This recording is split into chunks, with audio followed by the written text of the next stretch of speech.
What's up? Welcome back to another episode of Comes the Time. I'm Mike. I'm Oteil. We got a great one for you this time. We've recorded our next guest during Black History Month, but we weren't able to put it out till right now, which happens to be Women's History Month. So she's the perfect guest. Yes. Briahna Joy Gray, Bernie Sanders' press secretary for his last primary run. And man, is she something. I've seen her on a bunch of podcasts and news shows that I follow, and was so excited that we actually were able to get her on. Super intelligent, super dynamic, and just amazing. She has a podcast called Bad Faith that you should check out if you get a chance. She's extremely brave, too. There's a road trip that she tells a story about that was pretty inspiring. I like how her career and her life path has kind of just been like, okay, here's the new opportunity. Let's see what we could turn it into. It's incredibly inspiring. And thank you so much, Briahna, for joining us. And thank all of you for joining us for yet another episode. And if you love what we're doing, we are over at patreon.com/comesatimepod, where you can get a bonus episode each week, a whole bunch of amazing bonus content. Patreon.com/comesatimepod. And as always, you're hearing this on Osiris, home to so many amazing podcasts. Check them all out at osirispod.com. Thank you guys so much. See you next week.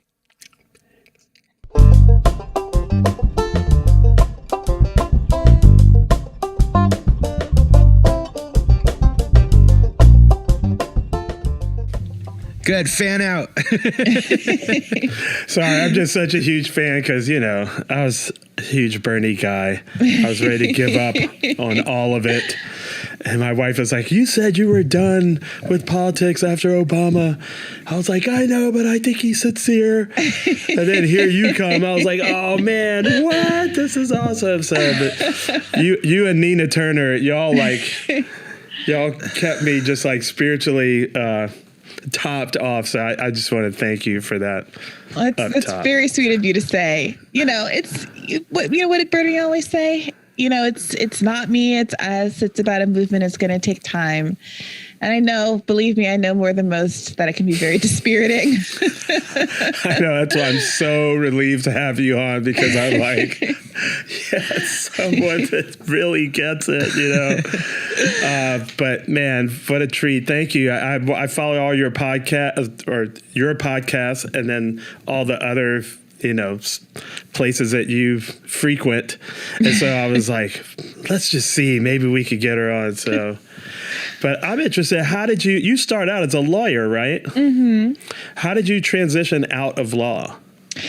Yeah, well, I went to law school largely thinking, well, I don't really know what I want to do. I know that I'm a good writer and, I like to argue. I was one of those kids where everyone said, go to law school, you like to argue, And, I was going into law school at a time when it was a relatively safe bet that you could, if you went to a good school, you could graduate, get a job that paid you enough to pay off your loans fairly quickly. And then you'd have a JD and you'd be in your late 20s and you could figure out what you wanted to do from that point on.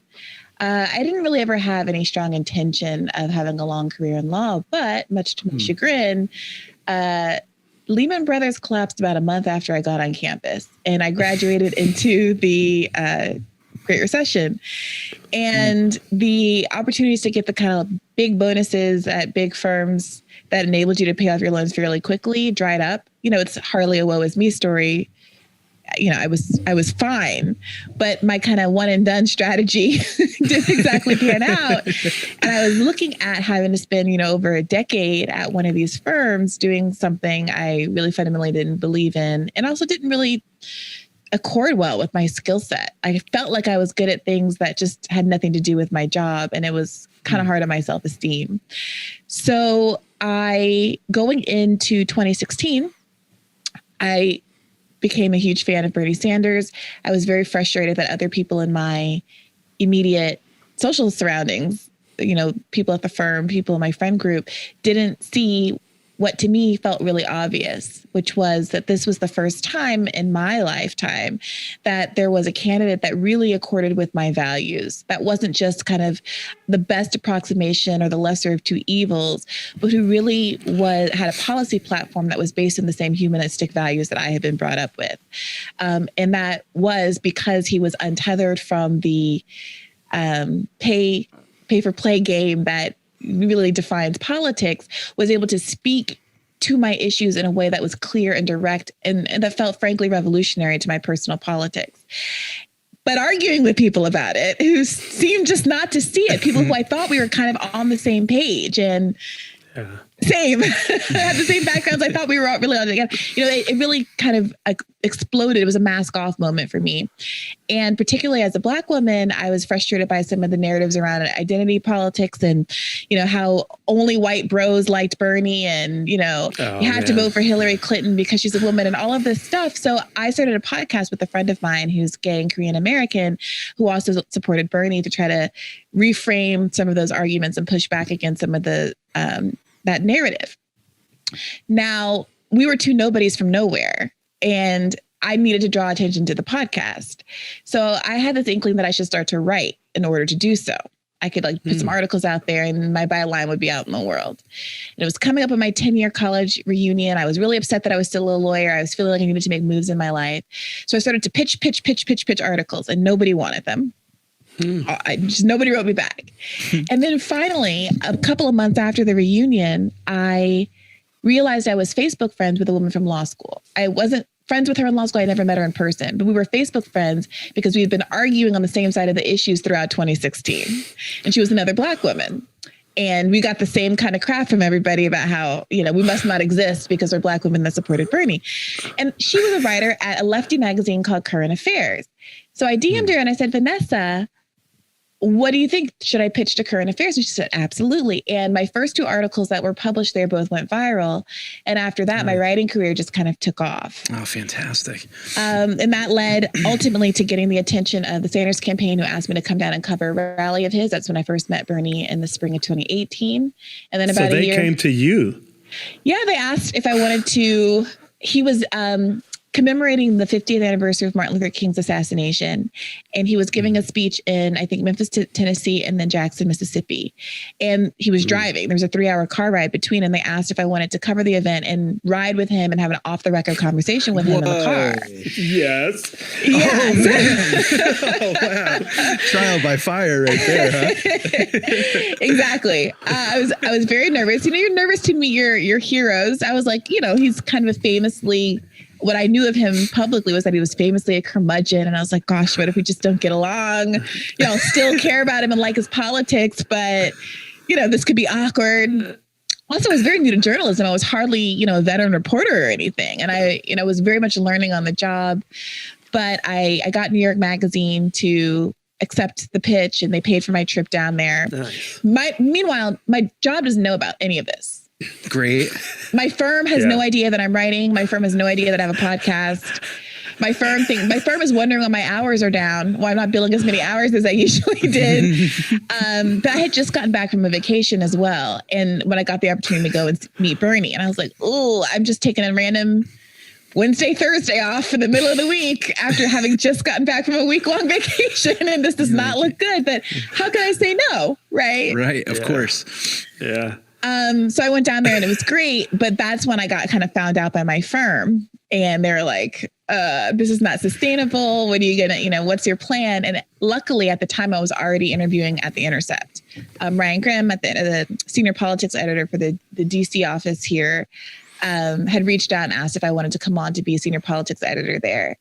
And I got the job a week or so later. And then I worked at The Intercept for a little under a year before the Bernie campaign launched. And they asked me to come on as the national press secretary. Okay. Amazing. I just got to point out what a total badass you are that, if Bernie Sanders approached me and then The Intercept subsequently approached me, I'd be like, I must be doing something really right. I mean, I love both of those. Well, how was that first ride with Bernie? What was that's a 3-hour, that's in a car too. Like, I'm just picturing the seating. When you sit with someone and you meet with them, you'd like to be sitting face to face, but you had to kind of be, you're both sitting in the car. How was that? Did you guys hit it off right away? Yeah, I mean, so knowing it was a 3-hour ride, part of me was like, are there other people in the car? Does he have to talk business? Is he going to prepare for the speech? Like, how much of this is us talking and how much of this is really just more like a ride along for me to get the vibe of what it's like to be in this kind of environment? And I was surprised to find that we really did talk throughout the car ride, with the exception of maybe the last 30 minutes or so when he started to prepare for his speech. So there was someone who later became a senior staffer on the campaign, who's been a senior staffer for Bernie a long time, who drove. There were lots of bags in the filler seats. I think it was like a red minivan of some kind. And then there was the videographer, who I later got to know in the campaign, but didn't know from Adam at the time, crammed in the back with a bunch of equipment. And Bernie and I in the back seat. And it was, I was very nervous, but it was a very natural conversation. I think that Bernie, everything that they say about him kind of being kind of curmudgeonly, I don't think that that's accurate. I think it's more that he really values authenticity and doesn't have a lot of pomp and circumstance about his own persona, and appreciates folks who will be kind of frank and disclose honestly. And I didn't have anything to really lose, right? It wasn't like I was looking for a job, or I was really even a quote unquote real reporter. I was just a person who found herself in a situation and an opportunity. So I had nothing, I had no reason to hold back or, frame my speech carefully, or I was just being honest and frank. And I think that for that reason, probably we did, from my perspective anyway, we did hit it off. You'll have to have Bernie on and ask him how he felt about it. Well, you got the gig, so I mean, you had to feel pretty good about it. Man, my anxiety would have been through, like, what if I have to pee? What if I, what if the phone rings? Like, oh my God, I would have been so nervous. So how did people always assume that if you're Black, you're a Democrat, you're for the Clintons, the whole thing. How did your family take it? Do you have brothers and sisters, or mom and dad still alive? Yeah, my family's pretty progressive. My mother always voted Green her whole life. Her parents, my grandfather was a kind of Nation of Islam style radical in the 60s. Her parents were very young. They had her in their teens. So in the 60s, they were very young. They were in their 20s. My mom was born in 1960.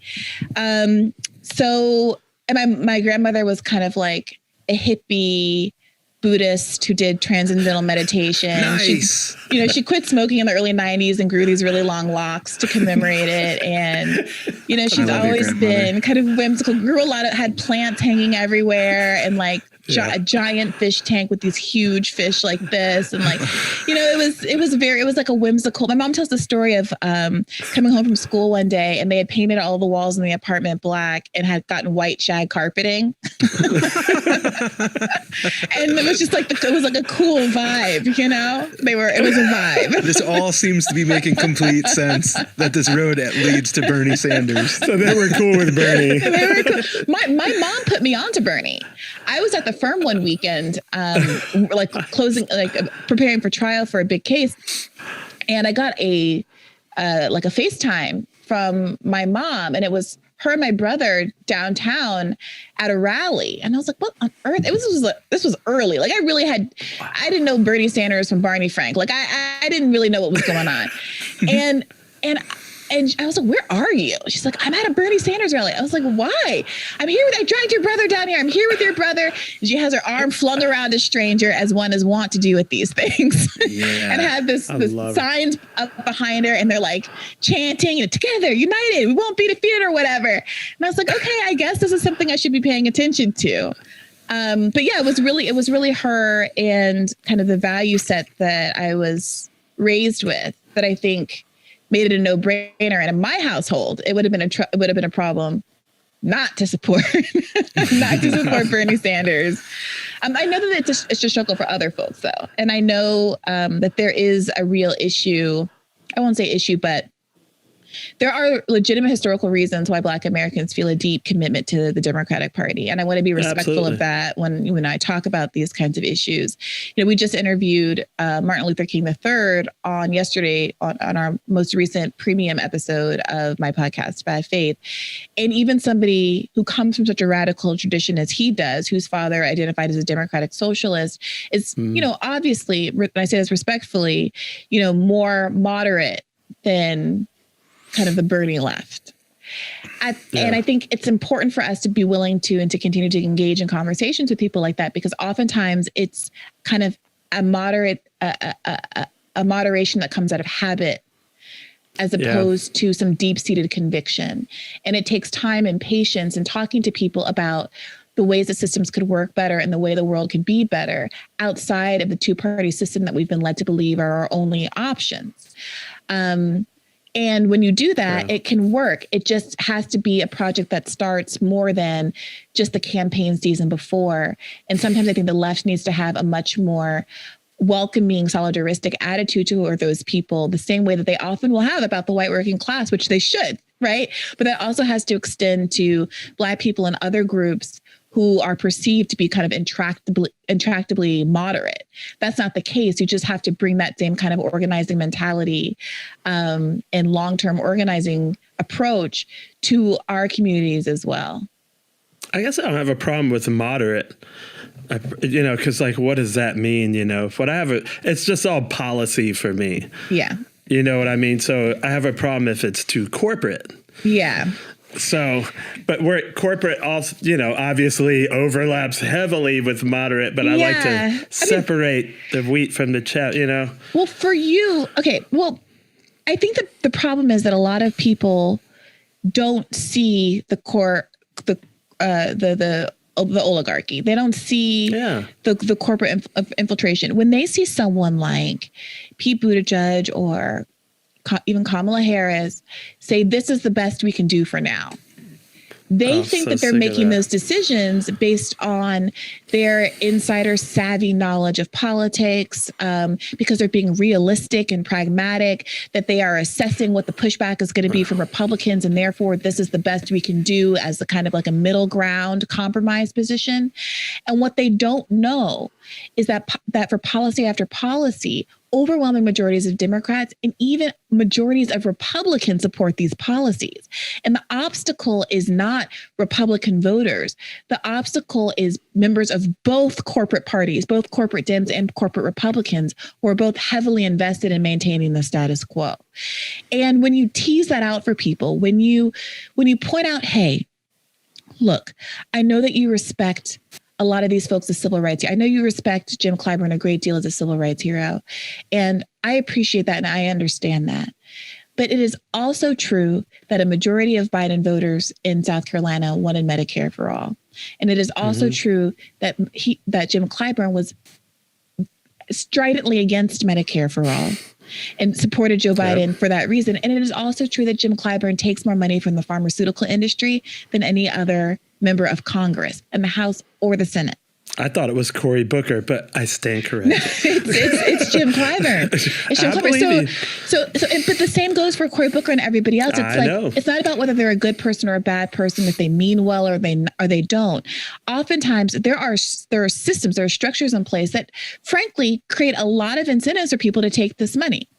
You get to Congress, and this is something I've only come to really learn over the last few years as I've become a journalist and really gotten more involved in politics myself. But you get to Congress and there are immediate incentives that say, if you want a good committee seat, if you want the opportunity to get anything done and to have any power or influence while you're here, you need to fundraise for the Democratic Party. You need to fundraise for the Republican Party. Okay. And we did an interview with AOC at The Intercept shortly before I left, where she was talking about this and talking about how she's in a unique position because she's so well regarded and famous that she doesn't have the same issues fundraising as other people. But everyone else basically has to hit the phones from the second they arrive. And instead of spending their hours in the office working for their constituents, they're simply calling up donors and exchanging favors to try to get that money. Jeez. So you're not even allowed to be a public servant because you don't have time. That's right. That's right. And so it's not like I think Cory Booker is evil and terrible and no, but the reality is, Cory Booker, all of them, it's a collective action problem, could be speaking more about these kinds of issues and rejecting those incentives outright and have more of a willingness to say, hey, I'm okay with being a one-term congressperson. Hey, I'm okay with catching hell from Democratic Party leadership, Nancy Pelosi, whomever, because I'm going to call out these incentives. We just did a story, or we just had David Dayen on from the American Prospect, who did a story about why it is that Katie Porter, who's beloved, right? Katie Porter with her whiteboard, speaking truth to power, calling out the oligarchy on the House floor, right? Why she has been ousted from the Financial Services Committee, where she's so effective. And what seems to be the case is that she was on there last year. They didn't let her get a single bill out of committee. So this is not passing a bill. But getting a bill out of committee is fairly easy in a pro forma process. We don't even know what she was doing in there because she couldn't get a single bill out. And then this time around, they wouldn't even let her on the committee. And what seems to be the case is that the head of the Financial Services Committee, Maxine Waters, who publicly in the mainstream corporate media is just embraced as a darling, seems to have had some friction with Katie Porter. And here's potentially why. The financial services industry is Financial Services Committee is a large committee because they want to have as many members on it to liaise with the financial services industry, meaning banks, largely. You want as many people to have good relationship with banks if you're the Democratic Party or the Republican Party, but we're talking about Democrats here, because you want them to be able to fundraise from that very affluent industry. Now, if you have someone like Katie Porter rabble-rousing all the time and trying to get bills out that would deeply cut into their profit and protect consumers, it's going to affect your ability to fundraise, right? So Katie Porter is out, even though the people love her, even though she is one of the few progressive Democrats who are winning in these conservative districts and all of this. She's really important to the party. She flipped a district. But what's more important than that is fundraising. And that story never breaks through the really basic narratives that you're hearing in the corporate news about Democrats good and Republicans bad and they're racist and the insurrection. And all of that is important and true. But there are some really fundamental things going on that are misleading Americans about why it is that we can't have good things. And that's the corporate media. That's the corporate media. Yeah, and that's like we were lucky enough to have Ben and Jerry on too, and we talked quite a bit about. We emailed about that, Briahna, about accountability and about if you think about this time where there are so many people who are just disenfranchised with the entire flavors. You basically subscribe to a flavor of the truth. And that's a hard thing to sift through. And it's as a journalist, I mean, that has to be an interesting world to be in where there's so much, of that mainstream paid for rhetoric. Yeah. I mean, well, when I first started writing op-eds, really is what I was doing, I was kind of surprised how much leeway there is for me just to say my whatever cockamamie opinion. I remember submitting my first few pieces and I was like, is someone going to vet this? Because as a lawyer, my feeling is that all of my opinions in my personal life, regardless of whether I write them down, I am vetting. I am making a determination. I am building a legal case for why it is that I believe what I believe. You're responsible. Because in the law, you're not allowed to just ignore an inconvenient argument. If you're writing a reply to somebody's brief and they have cited cases that are bad for you, you don't get to just write your reply brief and pretend those cases don't exist. If you do, the presumption will be that everything that they said is accurate, more or less. And that's on you for not engaging with it. So I am in the habit, whether because I'm a lawyer or just because it's my sensibility, to want to understand and have an answer for every counter argument that comes down the pike. And moreover, I need to understand why it is that I believe what I believe. It's not enough that I want healthcare and I think it's good because that just is my value set. I also want to understand all of the counter arguments about why people think that we can't afford it, why we can't pay for it, all of that kind of stuff, and be ready to go to battle about that stuff.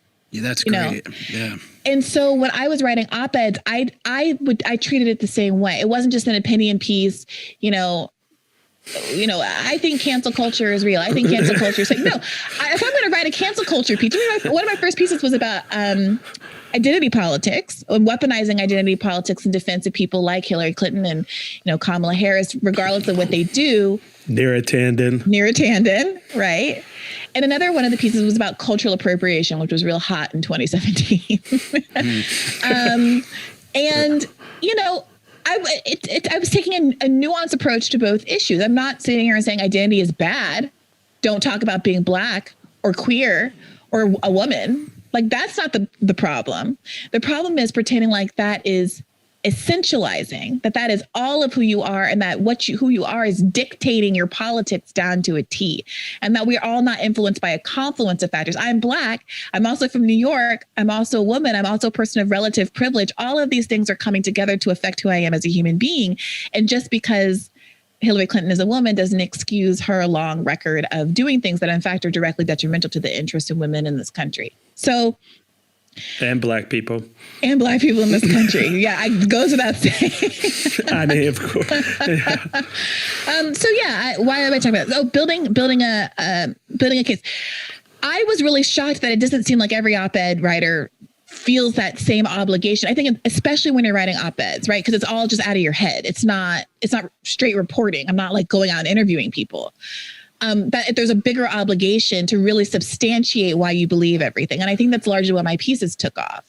But it's also an obligation that I've carried through to my life. And the project that we've embarked on in this podcast of ours is to try to unpack, basically, like try to have guests on that can excavate why it is that I have my entire belief in political value system, with the hope that it makes sense to people, that they might want to share that with me, but also that people who already do share my beliefs can have an easier time explaining why it is they believe what they believe to others, and help bring people on board who don't disagree because they're bad people, who don't disagree because they're stupid, but who simply disagree because they've been fed a lifetime of a narrative that simply is out of step with how the world works. And it's not even really their fault. Yeah, I love to use just the money. Just use money. Like, where do they get their money from? Yeah. Like, everybody say, oh, Citizens United. And if we can, I'm like, Bernie, one of the greatest things that he ever did. And, Bernie's not a saint to me. I have some issues with him too. But the one thing he did for this whole republic is to show that you could run without big corporate money. And then all these younger people followed suit. So he's just said, I'll get the money out of my politics. So regardless of what corporate media omits or spins or just, however they try to stack the deck, I could just take some very basic things. What is their money? Where do they get their money from? How do these policies affect poor people? Right? And if they're against poor people, is that connected to the money they're taking somehow? I wonder. It's not rocket science. It's not. But if you don't turn away from corporate media, you never find the Briahna Greyjoys, and Nina Turners, sorry, I just said your name backwards. No, lots of people do. Game of Thrones really ruined me on that one. Sorry, Briahna Grey, but I think that's absolutely right, and I think that sometimes I think Democrats treat voters like they're too stupid to get it. Or at least they pretend that they're too stupid to get it, and making that case is like, they're like, it's beyond us. It's like, oh, we're the oligarchy. There was a big fight between, Senator Turner and an MSNBC correspondent about her use of the word oligarchy. And he insisted that, one, she was using it wrong, which she wasn't. And two, that it was somehow just a word that was out of touch, and, the people wouldn't get it. And like, no one really cares about money in politics. Like, why are we even talking about that? But my experience as a journalist covering the 2018 midterms and traveling around for that and on the campaign was that it's one of the most unifying things you can talk about on the ground in red states too. everyone understands corruption and everyone hates it because especially if you're a working class person, you experience all kinds of forms of corruption in your everyday life, from terrible bosses to, what I did a federal clerkship in the Eastern District before I started working at a firm. And the largest backlog of cases, one of the largest backlogs of cases that we have are Federal Debt Collection Act cases where employers haven't paid their employees' money and they owe their employees money. Like in terms of outstanding debts in this world, it's, you get fired or you quit. Maybe you're being harassed. You're owed 2 weeks pay and employers just don't give it to you. And what are you going to do? You don't have a lot of money. What are you going to do? Bring a lawsuit? Hire a lawyer? Billions of outstanding dollars and they get away with it. Right. So people understand corruption. People are dealing with their landlords. Yeah. People are working for these big businesses. These power bills in Texas right now. Oh, boy. $17,000 for 3 days of power. A woman got auto deducted from her checking account. It's unconscionable. I always used to joke that Bernie should just make his whole campaign about hating Comcast. Like frame everything in terms of Comcast. There's not a person in America who likes Comcast, right, including the poor souls who have to work for Comcast. Like, just let's liberate Comcast. Well, it's like the guy saying that to Nina Turner, nobody cares about oligarchy, says the mouthpiece of the oligarchy. Right. You know what I mean? It's like, that's why Bernie did so well. Like when Bernie went on Fox News and just crushed it, I was like, see, I was just like, the truth will set you free. Yeah. Well, we all have the same things, that we're. He spoke. How does this relate to poor people? So frustrating. Briahna, I'm someone who never trusted and never paid much attention. I'm an anti-authoritarian by nature, I guess, and I never believed in people wearing a suit and tie telling me that they had my best interests, whether it was a principal or a politician or a coach. Bernie got me. He got my heart when I heard him in a debate say the 3 words that I think are the wisest words a person can say: I don't know. He seems to have less of an ego than most. And I want to ask you about the danger of ego in politics. It seems to me like no one has the ability to just admit that they don't have the answers to everything. So this is something I struggle with a lot, because I think there's a lot of pressure to have, quote unquote, earned the authority to be a voice in politics, whether it's because you're a podcaster or a journalist or a politician. There's a lot of pressure to pretend you do know everything, because otherwise, what separates you from the masses? Why do you get to be in front of the mic? Why do you get to be on the podium? Yeah. And the answer should be because what my beliefs are and my ability to kind of communicate them effectively or to fight for them. But too often, a demonstration of kind of some kind of background knowledge becomes the ticket to feeling like you're entitled to have access to those platforms. And I struggle with this as someone who very much came into journalism, as I explained, from scratch. Yeah. I wasn't a poli-sci major. I was like your average, vaguely engaged citizen. And like a year later, I'm like senior politics editor at The Intercept, and I'm like, oh, Lordy. Okay, well, this is fine. Because I have a brain and I can use it, and this is fine. And I'm sitting next to very smart people and I'm learning. I'm sitting next to Ryan Graham, senior politics editor, every day. And I'm like picking his brain and asking him questions and figuring out how the world works. But I feel now, especially like as a podcast host, a lot of pressure to, in this like lefty, fast paced kind of Brooklyn oriented world of podcasts where everyone has like read all the books and the theory, and, they oftentimes come from, their parents were newspaper people and all of this kind of stuff. It's a little intimidating, but I actually think that's a really important asset. When I do an interview, even though sometimes I know that people are going to criticize me for it and tell me that I'm stupid and, really pick at my imposter syndrome, I think there's a lot of value to me being willing to say, I don't actually know, and I'm trying to figure this out live on air with you together. So, you know, the whole left is really frustrated right now and not really knowing what to do next in the wake of Bernie Sanders. I think that's fine. Let's acknowledge that. But instead of doing the despairing thing that is going on in a lot of these irony poisoned podcasts where it's like, all right, nothing matters anymore. It's the, you know, end stage capitalism, screw it all. You know, that's fine. And that has cathartic value. And I listen to those podcasts too. Those are comrades. But I also think there's some utility in saying, let's bring on all the people who seem to have some experience. Let's bring on some organizers. Let's bring on some people from DSA. Let's bring on some people who are more radical than that. And let me ask you the questions that I have after having observed why it didn't work and what the plan is to make it better. You're telling me now, for instance, that the new plan for Medicare for All is a state-by-state approach that has like a 20-year window on it.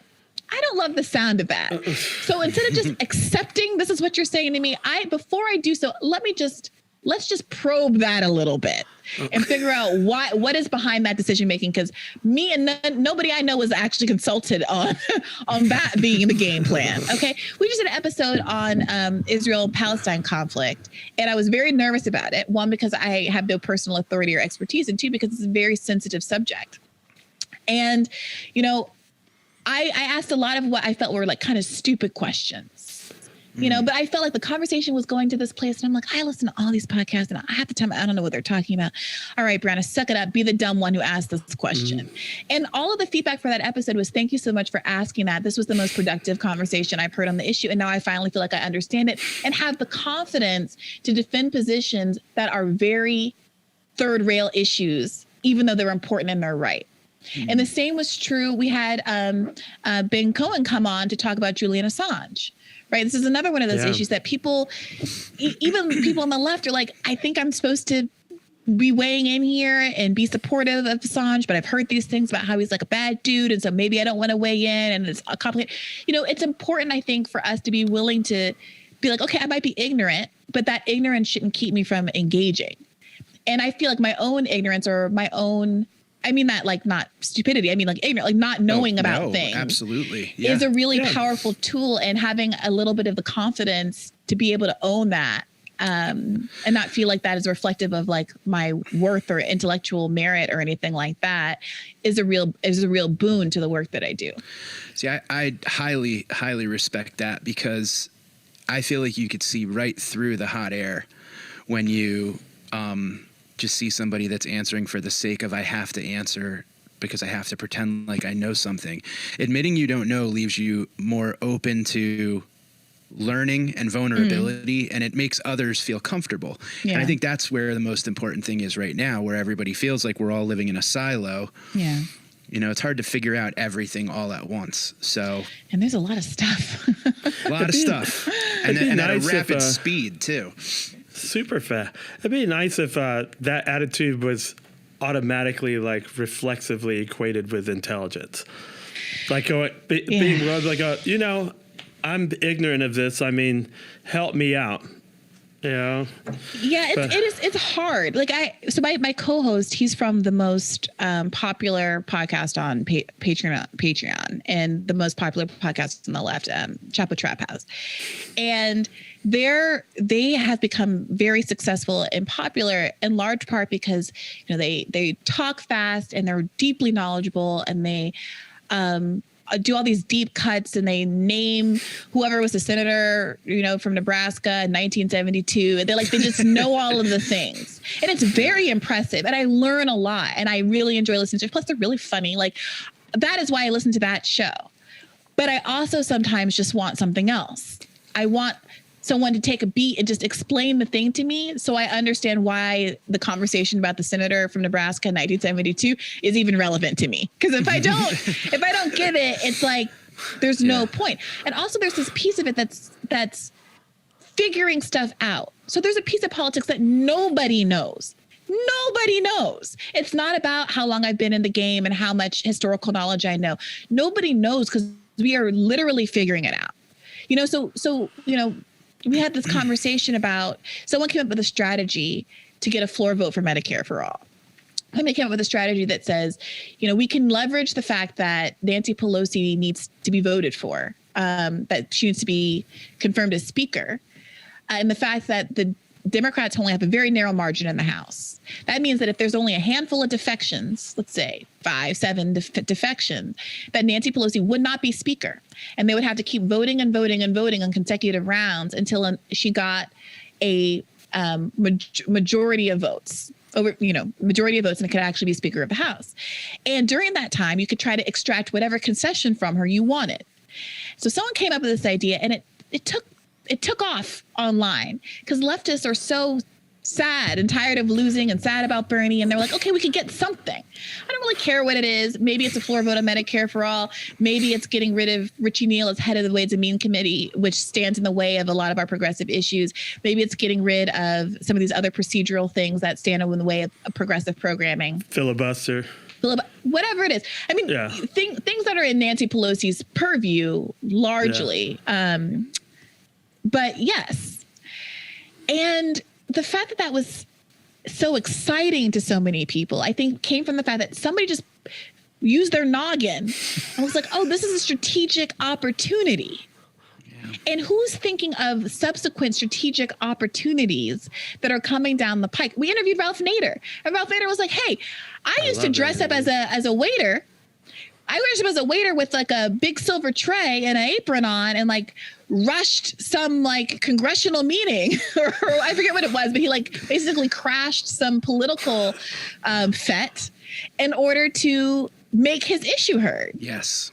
People respond to creativity. People respond. Okay, well, if we're not going to do Medicare for all Bernie style because he didn't win, how on earth do we do it? What is the plan? What is the plan to capitalize on this moment where 15 million Americans have just lost their employer-based health insurance and make sure that the Pete Buttigiegs of the world can never again get on TV and tell the lie that if you like your insurance, you can keep it because you can't if you lose your job. Yeah, that's right. That's right. It's so funny you bring up Ralph Nader, and that was he got the first time I was ever old enough to vote. I voted for him because he wasn't allowed in the debates. Yeah. I remember if he got, I think that if he received 5% of the vote, he would be invited into so I said, absolutely. We need more than 2 choices. Yeah. Well, what I was advocating, I'm Jill Stein's second most famous 2016 voter after Susan Sarandon. And, when I voted for Jill Stein in New York and cost Hillary Clinton the election by voting for Jill Stein in New York, what I was telling people was largely that, like, okay, fine, let's pretend you just hate Jill Stein and you think she's a woo-woo crazy person or whatever. Fine. But Hillary Clinton's going to win New York. She is a former senator from New York. She's going to win New York. It's a blue state. Right. New York hasn't gone red since before I was born. Like, relax a little and think about how to use your vote most effectively. Well, if you don't want to waste your vote, if you don't want to throw away your vote, consider getting the Green Party to 5% and so they can get federal matching funds, easier ballot access, all of the kind of things that you're talking about. And even that conversation was so maligned. You had people like, this is the break I'm talking about I experienced in 2016 where all your faves, I'm watching, what's her name? The Canadian Daily Show lady. She's blonde. Samantha Bee. I'm watching Samantha Bee. I used to like to watch Samantha Bee. Then suddenly I'm being hit with 30-minute segments about how Jill Stein is horrible. Meanwhile, there's an election going on with Donald Trump in it. And it's like, what? This is how you're wasting your time? Jill Stein is loony and plays the lute and has crystals hanging from her balcony. Okay, first of all, that sounds dope. Second of all, this is what's going on right now. That you're choosing to spend your time vilifying a female doctor who simply wants to highlight progressive issues that you claim to believe in, that you and your compatriots in Canada have. Yes. you have all these things. Have it. Yeah. And that is such a disillusioning experience. But and it works on people. People feel like they are entitled to ignore the Green Party, to ignore progressive issues, to ignore people like Bernie Sanders. That's because we keep voting for them. and then they just take a crap on us. It's so frustrating me. It's like they can't win without our votes. That's why I'm Yes. like, I really am at a crossroads with this thing. I heard that interview with Ralph Nader, and I was like, man, I don't know if I could just keep giving these guys my vote, and then they do what they did. $2,000 becomes $1,400. Oh, we're getting out of Yemen. Oh, but just $50,000 offensively, you know, $50,000 in student loan relief becomes $10,000. Well, remember, all of it became 50, became 10, which became 10. If I think it's 10 if you went to a public school and also make less than $125,000. And I'm sure there is more coming down the pike. It's going to end up being. Oh, yeah. Do you remember Kamala's student debt plan, which was like, if you hop on one foot in a disadvantaged neighborhood where you've opened the hop on one foot part is a lie, obviously, but the rest of it, you had to open a business in a disadvantaged neighborhood that ran for 3 years to get $10,000 worth of it. Most businesses don't even last a year under the best of circumstances. Exactly. Exactly. Right? Meanwhile, if you go back to when I was a senior or a junior in high school, we literally had people from college. I don't even know where they were actually from, probably from the student loan foundations, come and give talks to a full assembly hall saying, if you don't get a college degree, you're doomed. Yep. And then by the time I was a senior in college, if you don't get a graduate degree, you're doomed. So everyone, your value just kept dropping no matter what education you had. Yep. That's what I was told. Yeah. That's what I was told. And then on top of that, I was told, especially, okay, you're Black, so you've got to overachieve and do 10 times better than the next person to even get the same amount. I'm looking at these studies showing a Black college degree gets the same income as a white high school graduate. So, okay, now you have to go to the best college that you can get into. You got to go to the best. You got to go to the best. Okay, now I did everything that you told me to do. And now Joe Biden gets on the stage and says, well, we don't want to pay the tuition of Harvard graduates, so we're not going to pay off any student loan debt. Wait, I'm sorry. First of all, there are a lot of rich kids I went to school with, but guess what? They don't have student debt because they were rich. They were rich. No one takes out an 8% interest, a loan at an 8% interest rate. Okay. I paid $18,000 worth of interest my first year paying back my law school debt. Interest alone. Wow. Yep. With like $5,000. I have to look at my statement, but just crumbs to the principal. I mean, okay. Go ahead. Sorry. I'm sitting on close to $50,000, and I have an undergrad and a master's that I don't use. Right. And the minute you got on campus, there were credit card companies with tables set up in the courtyard that was sign up for a credit card, and you get these blacklight Bob Marley posters or this awesome Cypress Hill poster or pick three t-shirts for this MasterCard, and everybody I know was getting credit cards. Yeah. So you're just literally now in the debt system for the rest of your life. Yeah, I've said it forever. Debt is the new slavery, you know? Yeah. But we let them get away with this all because of this tribalism. Yeah. Like, it's okay if the Dems do it, but it's not okay if the Republicans do it. And I would bring up this other third rail, and one of the biggest reasons I wanted to have you on is to talk. I mean, you've touched on a little bit about, how they weaponize identity politics. And just because it's the freshest on my mind, I'll take Neera Tanden, who, says, I lived in Section 8 housing. It's like, okay, but then your policies don't then reflect how you're helping other people to get pulled up from that same place. So you don't get to use that you came from that when you're working against it. Right. And this happens a lot.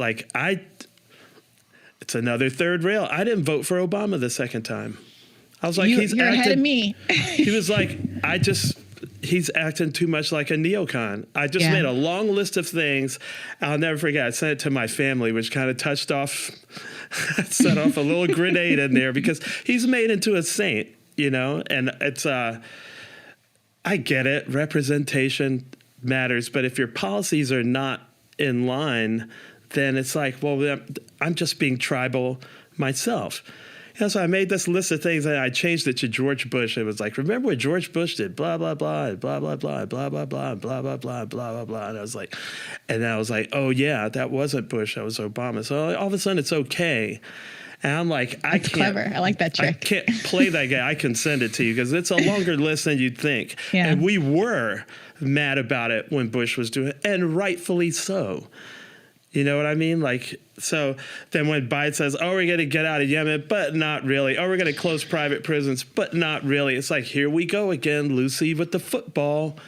Have you seen the new cages for kids? The new detention, these like, they're like crates, shipping crates. And the liberals are defending them on the basis that, well, the families, those are for kids with their families so they can live in these crates together. What? I mean, it was the same defense of the cages that Obama built. Well, the cages Obama built were, they're all in there together. It wasn't family separate. The line that's been drawn is Trump's unique evil is the family separation, which of course is a unique evil, but like, it's not the evil. It's not the only evil. And you can't only care about it because it was the one that Trump innovated. And it wasn't like no families were weren't separated under Obama either, but it's a really hard thing to talk about, to get past that. It's always the same thing. Look at policy. How did it affect poor people? How did it, and it's just like, man, it's so frustrating. So that's why I asked you, how did your family take it? And you're like, oh, they turned me on to Bernie. I was like, well, I'm not getting anywhere here. No, but look, I think, I'll say this. Obama was the first Democrat my mother ever voted for. And even as she loved Bernie, she had a harder time and was very wary of my, frankly, pretty soft criticisms of Obama and the pieces that I was writing throughout 2017 and 2018. And I knew, because I wanted not to alienate an audience. First and foremost, my goal is to persuade. I don't want to be right more than I want to persuade. So that's what I need to remember. Yeah. Look, I'm not a saint. Like, in my personal life is a different story. I've had some screaming matches with some friends. That's different. But, in the public sphere, I know that if I say something critical of Obama, I have to write at least 4 sentences about how there were unique obstacles and he was facing racism and there was obstruction that was unprecedented and yada, yada. But also he could have done this and should have done this. Yeah, there's a lot. And it's a lot, and it's frustrating. It's the same with identity stuff. If I'm writing, I think part of the reason why my initial critique of identity politics was so popular is because my opening paragraphs were all about identity is important. People organize on the basis of their identity because in this country, most of us have been marginalized on the basis of our identity. You can't pretend that identity doesn't matter when there were laws on the books when my mother was born that made her a second-class citizen. Okay, you can't, and for our LGBT brothers and sisters, the laws on the books until 2 seconds ago, and on down the line, our immigrant family, all of those kinds of things. So you don't get to say, the right-wing critique is stop talking about identity because they don't want us to undo the laws that have created a caste system in this country, right? Okay. So I want to take that head on, acknowledge it, make sure that you can't cast me in that camp. We are not making the same critique. Me and Marco Rubio are not making the same critique of identity. Okay. However, the thread of truth of that is that it's absolutely absurd to pretend that just because you are an identity, you have beliefs that are beneficial to that identity group. And you know that, Democrats, because you don't like Carly Fiorina and you don't like Nikki Haley and you don't like Clarence Thomas.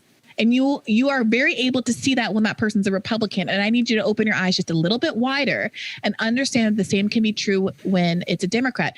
And when Jen Psaki is standing at the White House press podium defending Joe Biden, talking about how, there was some pushback against, what was it? She has now done this twice where she's pivoted from a substantive policy critique to, well, first I would like to just point out that, Janet Yellen is our first female, it's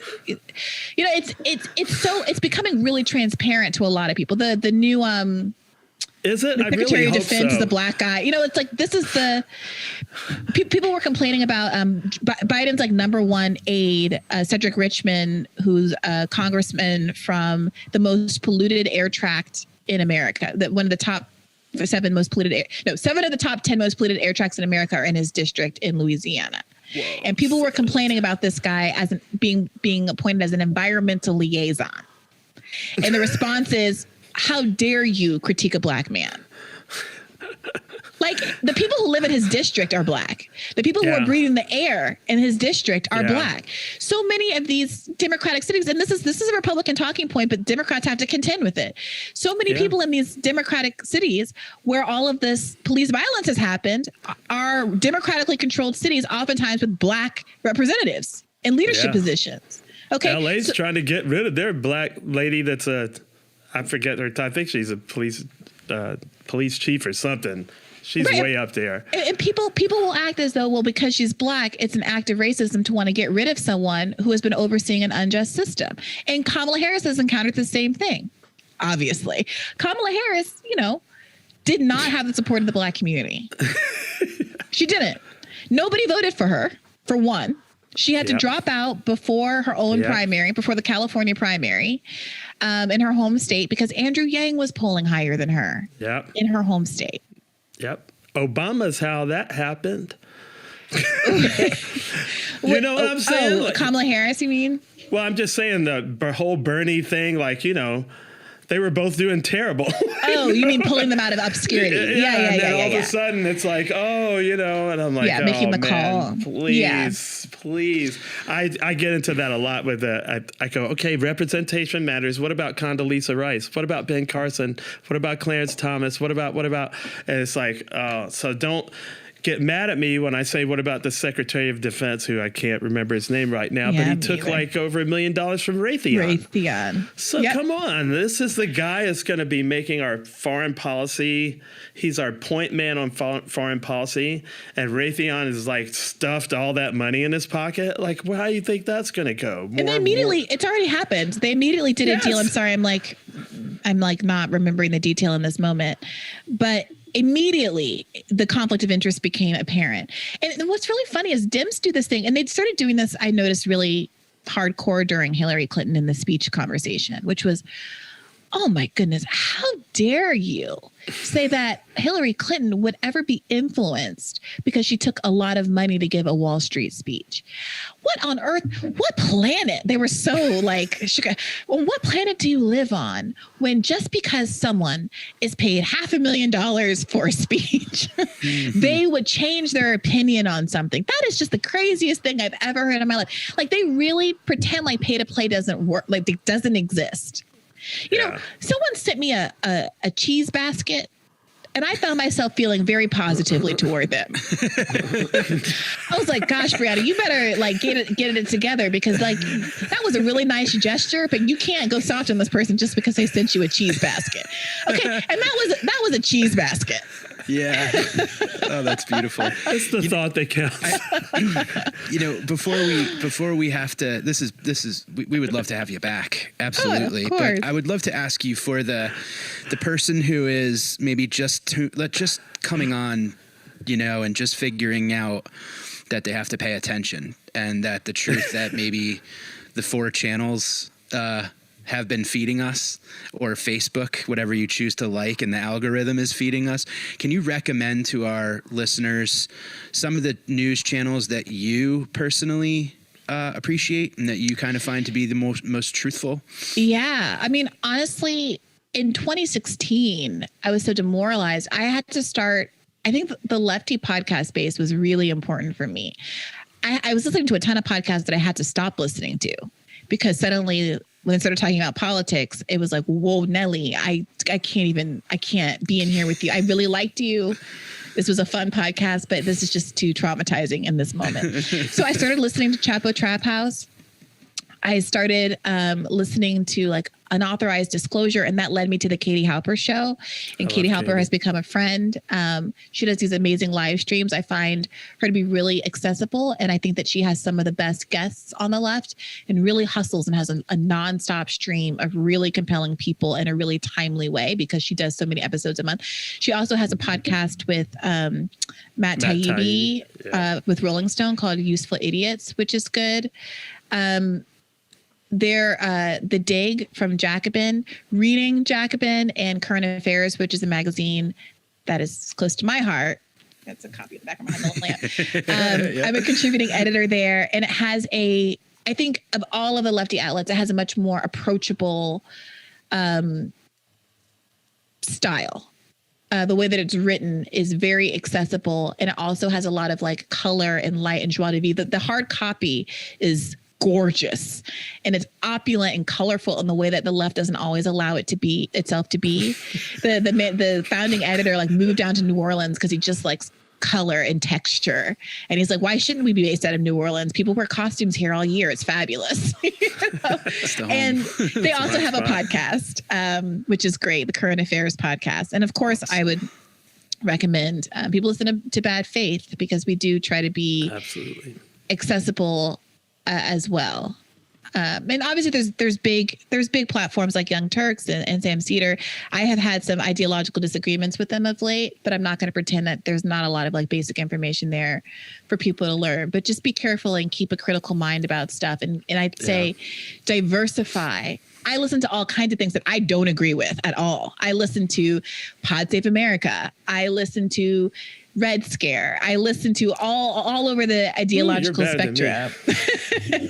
I stick with Hill Rising, Kyle Kalinske. Oh, The Hill. Yeah, that's a good one. The Hill definitely. Music. Yeah. That's why you probably have better mental health than all of us here. Oh God, if you only knew. If you only knew. Briahna, thank you so much. Thank you, Mike. This has been really incredible. And thank you, Oteil. It's so nice meeting you both. I can breathe again. We'll catch you next week.